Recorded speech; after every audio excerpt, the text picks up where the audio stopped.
Hello everybody, some kind of cyborg here, bringing you an... Hang on, I'm getting some interference. Should have this sorted out in 1 second. And to all our new subscribers, welcome to the Cyber Initiative. Testing, okay, I think we're back. For today's video, I'm going to be showing you where to go and how to obtain both Crucible Knight sets, their techniques, their weapons, and the Tree Sentinel armor set as an added bonus. Unfortunately, I can't teach you to instill the same sense of fear that they do. You'll have to manage that one yourselves. There will be some locational spoilers and fights versus various Crucible Knights. You have been warned. I'm going to start this video with an absolute banger of a weapon, and once again a quick shout out to Miyazaki for the excellent faith weapon support in this game. Celeurias Tree is a weapon requiring 27 strength, 13 dexterity, and 20 faith to wield. It gets a C scaling in faith at +5, a B in strength at +7, and a D in dex at +9. This is a cream of the crop, rising to the top type weapon. The moveset on the whole is pretty decent, a 3-hit string which terminates in a very long thrust with lengthy end frames, double wide sweeps on the heavies and roll attack, and an excellent poke on the backstep. It can even poke from behind shields. Excellent news for my Ash of War barricade boys. It is not for those reasons my enemies have been left feeling like little more than fancy cheese on a toothpick, however. The weapon art elevates this thing to danger level dragon on the anti-spiral agenda. With a press, you can unleash a short-range tornado that hits decently hard. When you hold that baby down, however, you get an attack capable of piercing the heavens. A large tornado bursts from the tip of the spear, accelerating forward a corkscrew of divine energy that has some of the longest range I've seen not just on a weapon art, but ability full stop. It does massive damage, and though it stops at the first enemy hit, if you catch an adversary with both the tornado and the blast, they'll be pushing up daisies faster than they can say spaghettification. The weapon can be obtained upon reaching the most northwesterly point of the Deeproot Depths, an area reached upon discovering the secret of the Moog boss fight room in the subterranean shunning grounds, or catching a coffin from Sophria Aqueduct.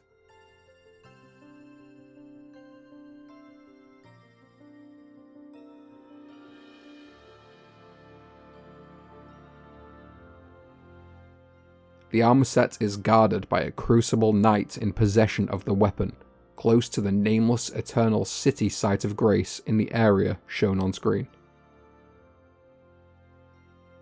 Next up is the other side of the Crucible coin, the Axe Knight set and Ordovis' Greatsword. The weapon requires a 25 strength, 13 dexterity, 15 faith stat spread to wield.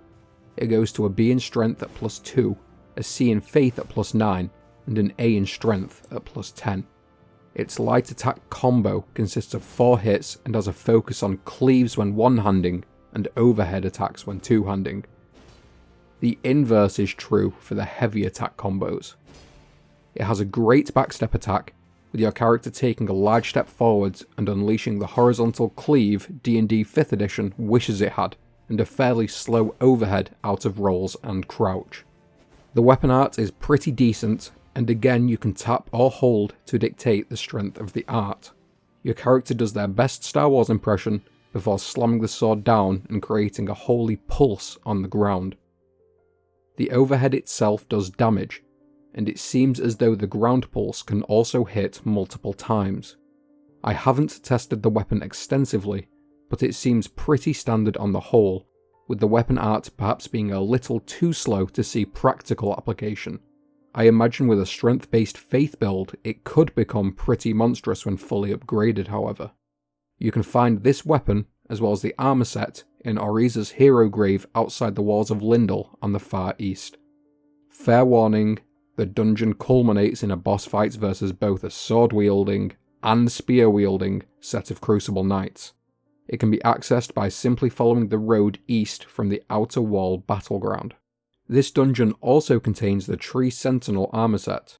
I advise using whatever souls you have before grabbing it, just because it speeds up the process a little to die in here.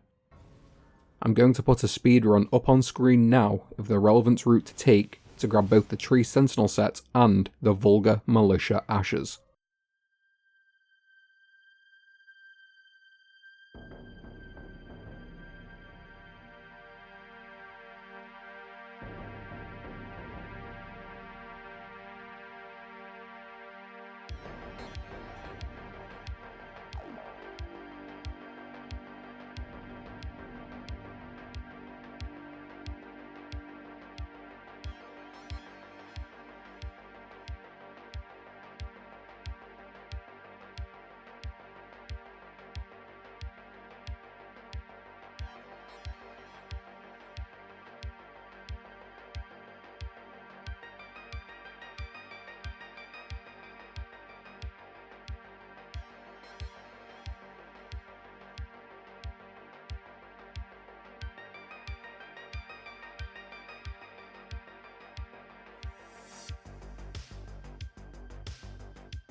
And last but not least, let's grab ourselves the abilities of the Crucible Knights.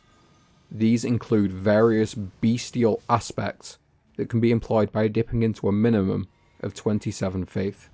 First off, aspect of the Crucible, Tail. A 27 faith, 1 slot requirement AoE sweep incantation that covers fully around the player and does decent damage. Holding the ability is really where the magic happens, however. When charged, the ability throws out the standard sweep and then a monstrous version that covers a huge area and will flatten the majority of human enemies in a wide arc. It's protected by a Crucible Knight in the Stormhill Everjail at the map location on screen. If you are struggling, I do have a full video dedicated to unlocking this powerful technique. Next, we have aspect of the Crucible Horns. A 27 faith, 1 slot required incantation that sees the player hunkering down before brazenly charging forwards and smashing everything in their path. Again, it can be charged, and this time the benefit is a massively increased range. It does decent damage and will stagger or knock airborne the majority of human enemies. The distance is fairly decent and I don't see many people running it, so it could catch a few people off guard in PvP. Spacing will be very important, however. You can find this ability in Stormvale Castle, and I'm showing the route on screen now. From the Rampart Tower site of Grace, you want to head toward the bladed bird enemies, and as you come up to a rampart, look over the edge and then jump down. Continue platforming until you come across another Crucible Knight. Are you noticing a theme here? Defeat them and claim for yourself this ability.